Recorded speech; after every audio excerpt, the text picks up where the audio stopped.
Police এখনো আমাদের দাবিটি পূরণ করে, তারা এখনো খুনিরা বাইরে বাইরে ঘুরছে, কিন্তু তারা এখনো ধরতে পারেনি। তার মৃত্যু 24 দিন পার হয়ে গেছে, কিন্তু এখনো তারা আসল আসামিদের ধরেনি। তাই যে আমরা এই ফার্মগেট অবরোধ করেছি। এখন যতক্ষণ না স্বরাষ্ট্র উপদেষ্টা আর আইন উপদেষ্টা তারা আসবে, আমাদেরকে আশ্বস্ত করবে, ততক্ষণ আমরা ফার্মগেট অবরোধ রাখবো। কি দাবি জানাচ্ছেন? আমাদের একটাই দাবি, যারা আসল আসামি তাদেরকে গ্রেপ্তার করা এবং তাদের ফাঁসি চাই। এমনকি আমরা যখন ক্যাম্পাস থেকে বের হচ্ছিলাম, পুলিশরা আমাদেরকে আটকানোর চেষ্টা করে, এমনকি তারা শিক্ষার্থীদের উপর কিন্তু লাঠি চার্জ করে। আরো আগ থেকে 25 দিন আগে মারা গেছে আমাদের বড় ভাই।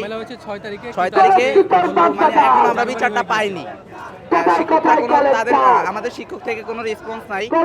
তবে মানে তার কারণে আজকে মানে আবার আমরা পুলিশদের টাইম দিছিলাম 48 ঘন্টা। 48 ঘন্টার আলটিমেটাল টাইম দিছিলাম আমরা।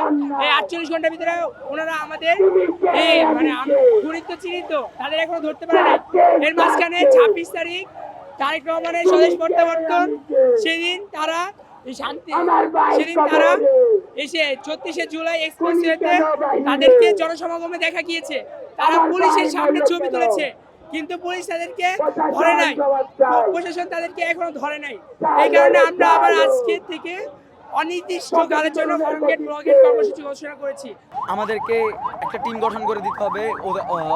ওনাদের যে কাজগুলা করেছে, আমাদের কয়েকজন প্রতিনিধি থাকবে, আমরা সব কয়েকজন প্রতিনিধি থাকবে। আমাদেরকে অলওয়েজ আপডেট দিতে হবে যে কি পাচ্ছে কি না পাচ্ছে। আমরা এই জায়গায় যারা থাকবো তাদের কথা আমাদের এদিক থেকে বের হবে না। আমাদের আলটিমেটাম হচ্ছে যতক্ষণ পর্যন্ত না স্বরাষ্ট্র উপদেষ্টা এই জায়গায় আসবে, আমাদের দাবি শুনবে, আমাদের দাবি পূরণ করার জন্য আমাদেরকে কোনো